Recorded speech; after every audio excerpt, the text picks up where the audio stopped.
আসসালামু আলাইকুম। আশা করি আপনারা প্রত্যেকে অনেক অনেক ভালো আছেন। আসলে আমার মনে ছিল না, বাচ্চাগুলো উঠছে বেশ কিছু সময় হয়ে গেছে। বাচ্চাগুলো মাত্র 7-8 দিন হয়েছে আমি সেট করতেছিলাম, হালকা পাতলা ফ্লাইংয়ে নিয়ে এসেছিলাম। ফ্লাইংয়ের খাবারটুকু কিন্তু দেই না, মানে মোটামুটি বাসা চিনানোর সাথে সাথে হালকা একটু ফ্লাইং করে বাসায় ল্যান্ডিং করানোটা তাদের শিখাইতেছিলাম। তো গতকালকে ভিডিও করছিলাম যে কবুতরের লেজ কাটছিলাম। তো যে বাচ্চাগুলো সবচেয়ে বেশি উঠছিল, ভালো উঠছিল, তারা একটু কম উঠতেছে, কারণ লেজ কাটার পরে, গতকালকে লেজ কাটার পর আজকে আবার তাদেরকে ছাড়ছি ফ্লাইং করার জন্য।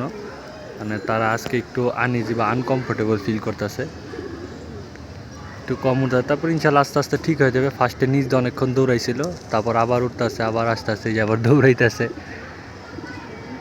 মোটামুটি এক একটা এক এক দিকে চলে গেছে, কারণ ফ্লাইংয়ে কিন্তু নিয়ে আসি নাই। 6-7 দিন হয়েছে কবুতরগুলো, 6-7 দিনে কিন্তু ফ্লাইং ধরে না, মোটামুটি সময় লাগে। ভিডিওটা স্টপ করছিলাম কিছু সময়ের জন্য, একটু ঝামেলা হয়েছিল। কিন্তু মোটামুটি ভালো উঠতেছে, কারণ ওইরকমভাবে এখনও ফ্লাইংয়ে আসার কথা না কবুতর, কারণ মাত্র সেট দিতেছে। সেট দিতে অনেক সময় লাগে, আর আমি 6-7 দিনে সেট দেওয়া উড়াইতেছি। ওই হিসাবে মানে খুব তাড়াতাড়ি, যেহেতু সব প্রসেস জানা আছে, তো প্রতি বছর একই টেকনিক অবলম্বন করতে করতে এগুলো সব মুখস্থ হয়ে গেছে। ওই কবুতর অল্প, তো এই জন্য মানে বুঝ করে দেখা যায় কোনটা কোন দিকে যায়। একটা বাচ্চা একদম পাক টাক লেস টেস উস্কা ফুস্কা, সেটাও তারপর ওদের সাথে ফ্লাইং করে। মানে একলা দিলেও না, ওদের সাথে উড়ায়, তারপর ওর ছাড়লে তারপর ওই একটু ফ্লাইং করে ওদের সাথে। দেখেন বাচ্চা কাচ্চা মোটামুটি আলহামদুলিল্লাহ। একটা বাচ্চা পায়ে ব্যথা হয়েছিল, বেজি বাচ্চাটা, এখন আলহামদুলিল্লাহ অনেকটাই সুস্থ। তো চাকলায় উঠতেছে, সেটা দিয়ে গতকালকে কিন্তু লেস কাটা উদ্বোধন করছিলাম। অল্প সময় উঠছে বাচ্চাগুলো, মোটামুটি 5-6-7 মিনিট এরকমই উড়ে। মানে ফ্লাইং আনি নাই, বললাম তো। তাদের খাবারে কিন্তু ধান গম ভুট্টা চলতেছে, গমের পরিমাণটা একটু বেশি। তো কবুতরের মোটামুটি খাওয়াটা ফিটিং রাখতেছি কবুতর, এই আর কি, মানে ফ্লাইংয়ের ফিটিংয়ে নিয়ে আসিনি আর কি। বাচ্চা কাচ্চা আর 2-1 দিন গেলে ঠিক হয় আস্তে আস্তে। তারপরে এই যে পরে যে বাচ্চা আছে, এই বাচ্চা আবার করতে হইব, এটি আবার একটু পরে লেস কাটতে হবে। বাচ্চাটি এরকম কয়েকটা বাচ্চা ভালো হয়েছে, দু একটা বাচ্চা কেমন যেন হয়েছে।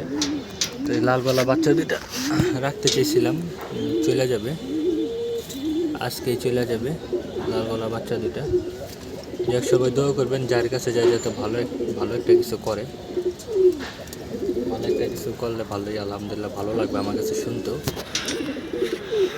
এই যে কাজ করাটা কিন্তু অনেক করে সবার শেষে নামে সবসময়। তা লেস কাটার পর থেকে আজকে কেমন জানি আনইজি ফিল করতেছে।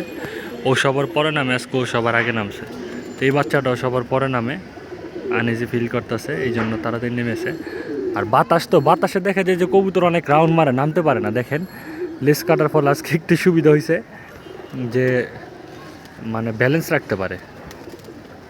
ব্যালেন্স রাখতে পারে বলে, মানে লেজ কাটার ফলে লেজের ফাঁক দিয়ে বাতাসগুলো বের হয়ে যায়, তো যার কারণে কবুতরগুলো সহজে বাতাসের মধ্যে বাসায় ল্যান্ড করে নেন। অনেক বাতাস, কিন্তু কবুতরগুলো অনেক সহজেই নেমে গেছে।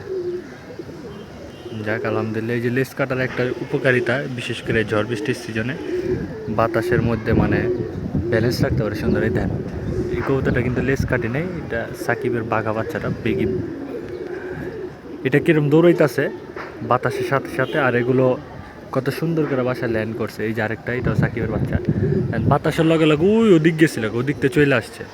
আর লেজ কাটাগুলো কিন্তু এদিক ওদিক করে নাই বেশি একটা, কারণ তারা ব্যালেন্স রাখতে পারছে। লেজের ফাঁকটা বাতাসটা বেড়ে গেছে, তো বডির ওয়েটটা ধরে রাখতে পারছে, এই আর কি। যাক, ভিডিও বেশি লং করুম না। লেজ কাটার পরে কবুতর আপডেট দিলাম, বেশিক্ষণ উড়ে নাই। নেক্সট টাইম যখন কবুতর আরও ভালো উঠবে তখন আরেকদিন ভিডিও দেবো লেজ কাটলে কবুতর কীরকম ওরে। মোটামুটি 2-3-4 দিন 5 দিন লাগবে। তো আগামীকাল থেকে আমার আবার রেগুলার মার্কেটে যাওয়া শুরু হইব। এই কদিন ভিডিও করা দরকার ছিল, ভিডিওটা করার মানে মুড আসলে এই জন্য করতে পারেন। যাক, ফাঁকে ফাঁকে ইনশাল্লাহ ভিডিও করার চেষ্টা করুন। বাচ্চাগুলো যেহেতু সেট দিতেছি, কয়েকটা দিন সকালে একটু তাড়াতাড়ি উঠা, মানে উড়ায় টুড়ায় একটু কষ্ট করতে হবে কয়েকটা দিন। ভালো মতো ওইটা 5-6-7 পর ক্লিয়ার করলে ভালো হইব। বাচ্চা তো এখন 2 পরে আছে। সাকিবের বাচ্চা দুইটা একটু বড়, সাকিবের বাচ্চাগুলো সম্ভবত 4 পরে, আমারগুলো 2 পরে। আর অন্তর যে দুইটা দিছিল ওই সম্ভবত এরকম 3-4 পরে। অন্তরটা ছোটোই দিছিল, সাকিবেরগুলো একটু বড়ই নিয়েছিলাম। ওর সেট দেওয়া বাচ্চা আমি এসে আবার সেট দিলাম, এই জন্য একটু ফ্লাইং আনতে একটু সময় লেগে গেছিলো। 1 2 3 4 5 6 7 8 9 একটা বাকি। ও সাকিবের বাঘা বাচ্চাটাও নামছে, সবুজ গলাটাও নামছে। আমার এই বাচ্চারা সবসময় একটু লেট করে নামে, বাচ্চাটা একটু চালাক প্রকৃতির, এটা আটকাইতে গেলেও খুব কষ্ট হয়। এটা লেজ কাইটা দিছিলাম, লেজগুলো হয়ে গেছে, মাঝখান দিয়ে একটা দুইটা করে লেজ নাই, বাকি লেজগুলো উঠে গেছে। যাক, ভিডিওটা এখন ইন করে দিই। ভিডিওটা ভালো লাগলে অবশ্যই একটা লাইক দিয়ে দিবেন, আর লেজ কাটার ভিডিওটা কেমন লাগছে কমেন্ট করে অবশ্যই জানাবেন। ভালো থাকবেন সব, আসসালামু আলাইকুম।